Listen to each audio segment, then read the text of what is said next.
நீங்கள் household things cheap and best ப்ரைஸில் வாங்கணும் அப்படின்னா கண்டிப்பாக இந்த பைமோட் ஆப்பை டவுன்லோட் பண்ணி இன்ஸ்டால் பண்ணி பாருங்கள். நம்மளோட உடம்புல கூடிய எல்லா மசில்ஸையும் நம்ம கம்பேர் பண்ணோம் அப்படின்னா இதில் எந்த மசில் ஸ்ட்ராங்கான மசிலாக இருக்கும்னு நீங்கள் நினைக்கிறீங்க? நம்ம மொத்த பாடி வெயிட்டும் தாங்கிட்டு இருக்கல இந்த கால், அதோட மசில் மாஸ் அதிகம்தான். அதனால அது ஸ்ட்ராங்கான மசில் நீங்கள் நினைக்கிறீங்களா? இல்லை, ஸ்ட்ராங்கான மசில் அதோட வெயிட்டையும் அதோட ஸ்ட்ரென்த்தையும் வச்சு பார்த்தீங்க அப்படின்னா நீங்கள் சவைச்சு சாப்பிட்றீங்கள இந்த ப்ரைமரி சீவிங் மசில், அதுதான் ஸ்ட்ராங்கான மசில். அது ஸ்ட்ராங்காக இருக்கிறதுக்கு 1000 காரணங்கள் இருக்கலாம். ஆனால் நான் அதை பார்க்குற விதம் எப்படி தெரியுமா? சின்ன வயசுலேருந்து உங்களுக்கு தெரிஞ்சோ தெரியாமலேயோ தினம் கஷ்டத்துக்கு உள்ளாக்கப்படுற ஒரு மசிலில் இதுவும் ஒன்று. யோசிச்சு பாருங்கள், பிறக்கும்போது வெறும் லிக்விட் ஐட்டம் மட்டும் குடிச்சிருப்போம். அதுக்கப்புறம் கொஞ்சம் சாலிட், அதுக்கப்புறம் கொஞ்சம் ரொம்ப ஹார்டான ஐட்டம். இன்றைக்கி நம்ம கரும்புலேருந்து போன் வரைக்கும் எல்லாத்தையும் சாப்பிட்ற அளவுக்கு நம்ம மசிலை ட்ரெயின் பண்ணி வச்சுருக்கோம். எப்படி இன்னைக்கு வர நம்ம மசில், நம்மளோட சீவிங் மசிலுக்கு எக்ஸசைஸ் இருக்க தான் செய்யுது. ஆனால் நம்மளோட மனசை எப்படி பழக்கி வச்சுருக்கோம்? வளர வளர கார்ட்டூன் பார்க்குறோம், மொபைல் கேம்ஸ் விளையாடுறோம், படுக்கிறோம், ரெஸ்ட் எடுக்கிறோம், மூவிஸ் பார்க்குறோம், ரீல்ஸ் பார்க்குறோம். இப்படின்னு ஈஸியான விஷயங்களுக்கு உங்களோட மைண்டையும் உங்களோட பிரெயினையும் நீங்கள் பக்குவப்படுத்திட்டு அது திடீர்னு ஒரு நாள் எக்ஸாம் வரும்போதோ இல்லை திடீர்னு ஒரு விஷயத்தை நான் பண்ணணும்னு நினைக்கும் போதோ அது எனக்கு சப்போர்ட் பண்ணணும்னு நினச்சா அது எப்படி சப்போர்ட் பண்ணும்? நான் சொல்கிறது உங்களுக்கு புரியும் நம்புகிறேன். நீங்களே யோசிச்சு பாருங்கள், உங்கள் வாழ்க்கையில் எப்படி நடக்குது, உங்களோட பிரெயின் இப்போ எப்படி பக்குவப்பட்டிருக்கு, நீங்கள் எதுக்கு நீங்கள் பழகிருக்கீங்க, நீங்கள் யோசிச்சு பாருங்கள். அதுலேருந்து மாற்றணும் அப்படின்னா இன்றைக்கே சில விஷயங்களை பண்ணணும். இன்றைக்கே கடினமான விஷயங்களை உங்களை நீங்களே இன்வால்வ் பண்ணிக்கணும். கடினமான விஷயங்களை எய்ம் பண்ணுறதுக்கும், அதை பிளான் பண்ணுறதுக்கும், அதை ஷெட்யூல் பண்ணுறதுக்கும், அதை அச்சீவ் பண்ணுறதுக்கும் நீங்கள் பக்குவப்படணும். அதை நீங்கள் ரெகுலராக ப்ராக்டிஸ் பண்ணணும். எப்படி இந்த சீவிங் மசில் தினம் அந்த கஷ்டத்துக்கு உள்ளாகுதோ அதே மாதிரி உங்களோட மைண்டையும் உங்களோட பிரெயினையும் நீங்கள் கடினமான விஷயங்களுக்கு பழக்கணும். இந்த லைஃப் யாருக்கும் ஈஸி இல்லை. நீங்கள் நினைக்கிற மாதிரி இந்த லைஃப்பில் யாருக்கும் ஈஸியாக எந்த ஒரு விஷயமும் கிடைச்சிடாது.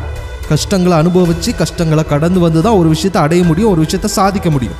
ஸோ இன்றைக்கி கஷ்டமாக தான் இருக்கும்.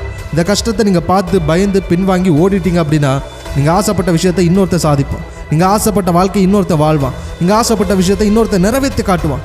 ஏன்னா இந்த உலகம் யாருக்காகவும் நிற்க போகிறது கிடையாது. யாரோ ஒருத்தர் நீங்கள் ஆசைப்பட்ட விஷயத்தை அடைய தான் போகிறான், யாரோ ஒருத்தர் நீங்கள் ஆசைப்பட்ட வாழ்க்கையை வாழ தான் போகிறான். நீங்கள் தான் முடிவு பண்ணணும். அந்த யாரோ ஒருத்தனாக இருக்கக்கூடாது, நானாக தான் இருக்கணும். அப்படி இந்த வாழ்க்கை நம்ம நினைக்கிற மாதிரி சுலபமானதே கிடையாது.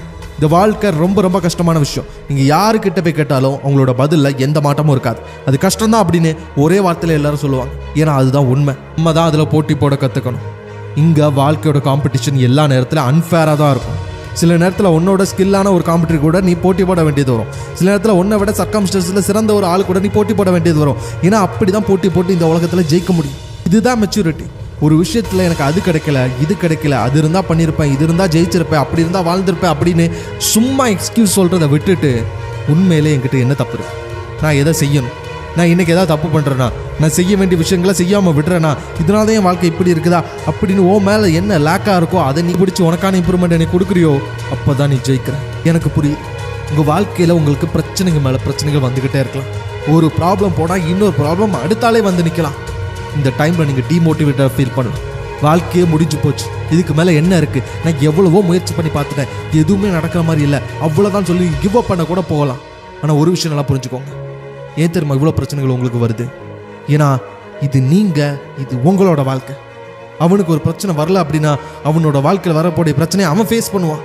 ஆனால் இன்றைக்கி உங்கள் வாழ்க்கையில் ஒரு பிரச்சனை இருக்குது அப்படின்னா அதை நீங்கள் மட்டும்தான் ஃபேஸ் பண்ண முடியும், அதை யாரும் ஃபேஸ் பண்ண முடியாது. இதை ஃபேஸ் பண்ணி இதில் நீங்கள் ப்ரூவ் பண்ணி காமிக்கும்போது நீங்களே உணர்வீங்க, நான் இவ்வளோ கேப்பபிளான பர்சனா, நான் இவ்வளோ ஸ்ட்ராங்கான ஒரு மனிதனா, என்னாலையும் ஜெயிக்க முடியுமா, என்னாலையும் சாதிக்க முடியுமா அப்படின்னு உங்களோட உண்மையான கெப்பாசிட்டி அப்போ தான் நீங்கள் பார்ப்பீங்க. ஸோ இந்த கவலை, கண்ணீர், சோகம் இது எல்லாமே தேவையில்லை. எல்லாத்தையும் விட்டுருங்க. எந்த பேட் ஹேபிட்ஸும் எதுவுமே வேணாம். கோலை நோக்கி மட்டும் போங்க. ஏன்னா சில நேரத்தில் சில விஷயங்களை விட்டாதான் சில விஷயங்களை அடைய முடியும். சில விஷயங்கள் வந்து கிவ் அப் பண்ணாதான் சில விஷயத்துக்காக நீங்கள் ஸ்டாண்ட் ஆஃப் பண்ண முடியும். You have to stand for your self, you have to win for your self. முயற்சி பண்ணி போராடுங்க. இது உங்களோட வாழ்க்கை. உங்களால் முடியாத விஷயம் எதுவுமே கிடையாது. வெற்றி உங்களுக்கு தான்.